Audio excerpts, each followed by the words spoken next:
آخرت کی تیاری کا ایمان افروز واقعہ۔ ایک سیٹھ صاحب کو انگور بہت پسند تھے۔ صبح اپنی فیکٹری جاتے ہوئے انہیں راستے میں اچھے انگور نظر آئے تو انہوں نے گاڑی روکی اور 2 کلو انگور خرید کر ملازم کے ہاتھ گھر بھجوا دیے۔ پھر خود تجارت کی غرض سے چلے گیا۔ دوپہر کو کھانا کھانے کے لیے گھر آئے تو دسترخوان پر سب کچھ موجود تھا مگر انگور نہ تھے۔ سیٹھ صاحب نے جب گھر والوں سے انگور کا پوچھا تو گھر والوں نے بتایا کہ وہ تو بچوں نے کھا لیے، کچھ ہم نے چکھ لیے۔ ویسے تو بظاہر یہ معمولی واقعہ تھا مگر بعض معمولی جھٹکے انسان کو بہت بڑا سبق دے جاتے ہیں۔ وہ صاحب فوراً دسترخوان سے اٹھے، اپنی تجوری کھولی، نوٹوں کی بہت سی گڈیاں نکال کر بیگ میں ڈال کر گھر سے باہر نکل گئے۔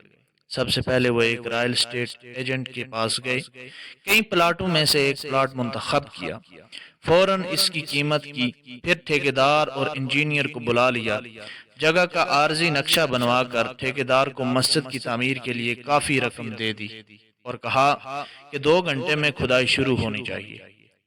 وہ یہ سب کام اس طرح تیزی سے کر رہے تھے کہ جیسے آج مغرب کی اذان تک ان کی زندگی باقی نہ ہو۔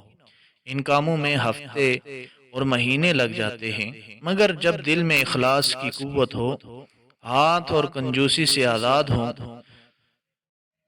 تو مہینوں کے کام منٹوں میں ہو جاتے ہیں۔ یہی صورتحال تاجر صاحب کے ساتھ بھی ہوئی۔ اخلاص اور شوق کی طاقت نے چند گھنٹوں میں سارے کام کروا دیے۔ بہترین موقع کا پلاٹ بھی مل گیا، اچھا انجینئر اور اچھا ٹھیکیدار بھی ہاتھ آ گیا۔ مغرب کی اذان سے پہلے پہلے کھدائی اور تعمیر کا کام بھی شروع ہو گیا۔ شام کو وہ صاحب واپس گھر آئے تو گھر والوں نے پوچھا کہ آج آپ کھانا چھوڑ کر کہاں چلے گئے تھے؟ کہنے لگے کہ اپنی اصلی گھر اور اصلی رہائش گاہ کا انتظام کرنے اور وہاں کھانے پینے کا انتظام بنانے گیا تھا۔ الحمدللہ سارا انتظام ہو گیا ہے، اب سکون سے مر سکتا ہوں۔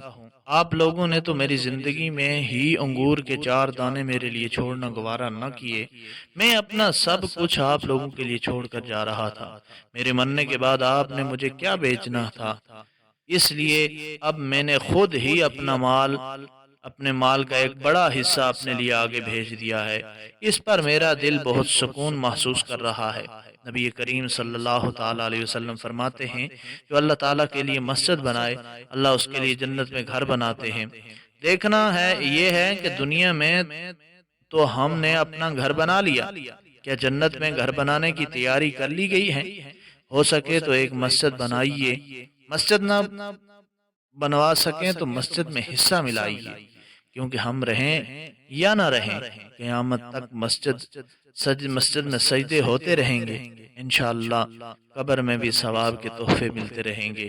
اللہ پاک واقعے سے سبق حاصل کر کے عمل کی توفیق عطا فرمائے، آمین ثم آمین۔